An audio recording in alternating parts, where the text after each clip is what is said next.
You're talking about perspective. Perspective, absolutely. Right. Yes, yes. How much does fear play into preventing us from grasping perspective, though? Oh no, fear is everything. Yeah, like if there was one concept that I would suggest to people to take a daily confrontation with is fear. The problem with fear is that it lies, right? So fear tells you, hey, you know, if you say that to that girl, she's gonna know she has you, you know, and she'll never really be attracted to you if she knows how much you attracted to her. Don't say that, no. How we get her is when she walks by, ignore her. Right, so you know, it's like, pop it on your shoulder. Fear tells you dumb shit like that, right? You know, so, you know, for me, the daily confrontation with fear has become a real practice for me since about three years ago. I went skydiving in Dubai, right? And skydiving is a really interesting confront with fear, right? So I gotta stand up. I'm sorry, I gotta stand up. All right. So all your friends, what happens? You go out. I dropped my thing. Yeah. So what happens is you go out the night before and you take a drink with your friends, and somebody says, "Yeah, we should go skydiving tomorrow." And you go, "Yeah, we'll go skydiving tomorrow." Yeah, and you go, "Yeah," and everybody goes, "Yeah," right? And you go home and you by yourself. You're like, right? You're like, well, I mean, they was drunk too, right? So maybe they not. Maybe. I mean, we don't have to go. We don't have to do it. So then that night you're laying in your bed and you just keep. And you're terrified. You keep imagining over and over again jumping out of an airplane, and you can't figure out why you would do that, right? And you're laying there and you have the worst night's sleep of your life, but you still have the hope that your friends were drunk, right? So you wake up the next day and you go, down and you say where you were going to meet, and everybody's there. You're like, oh, shit. All right, cool, right? So you get in the van and you don't know that your friends had the same night that you had because they're pretending like they didn't. They're like, yeah, man, my uncle's a Navy SEAL, and this is going to be great. I've been looking forward to this. And you're like, oh my God.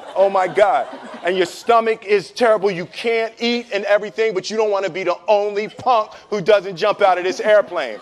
So you get there, and then you have the safety brief. And you're standing there, and the guys will tell you, well, if the chute doesn't open, what's going to happen is you're doing, well, why the hell, what could happen? That the chute wouldn't open, right? So you do a thing, and what you do is your first jump, you're attached to a guy who is going, he's going to walk you out. So you go, and you get there, and there's an airplane, and nobody's stopping. Everybody's still going. So you get onto the airplane, and you're sitting there, and it's extra because you're sitting on some dude's lap, some stranger. You're sitting on his lap, and it's like, you're trying to make small talk. Yeah, man. So you be jumping with people all the time, huh? Right? So, and then you just want to make sure, you got kids, right? You got people you need to see, right? You just want to make sure he's serious, right? So you get in there. So everything's normal. So you fly and you go up to 14,000 feet, and you notice there's a light. It's red, and it's yellow and green, right? So right now the light's red. So then you start thinking at some point the light's going to go green, but you don't know what's going to happen, right? And you wait, and it goes yellow, and the light goes green, and somebody opens the door, and in that moment you realize you've never been in a freaking airplane with the door open. Right? Terror. Oh, sorry, I'm spitting. Oh, sorry. No, terror, right? So you go, and then, if you were smart, you sat in the back so you don't go first, right? And then people start going out of the airplane. And you go, and the guy walks you up to the end of the thing, and you're standing, and your toes are on the edge, and you're looking out down to death. And they say, on three. And they say, 1, 2, and he pushes you on 2 because people grab on 3, right? Right? And you go, and you fall out of the airplane, and in 1 second, you realize that it's the most blissful experience of your life. You're flying, right? It doesn't feel like falling, right? It's like you actually are kind of held a little bit by the wind, and then you start falling, and there's zero fear. You realize that the point of maximum danger is the point of minimum fear. It's bliss. It's bliss, and you're flying, right? And you're doing that, and then 20 seconds, 25 seconds, 40 seconds, and you have enough time to just kind of be like, oh, shit, that's that building. I like that one. Oh, you can see the ocean. Right? You start doing all of that, and the lesson for me was, why were you scared in your bed the night before? What do you need that fear for? Just don't go. Why are you scared in your bed 16 hours before you jump? Why are you scared in the car? Why could you not enjoy breakfast?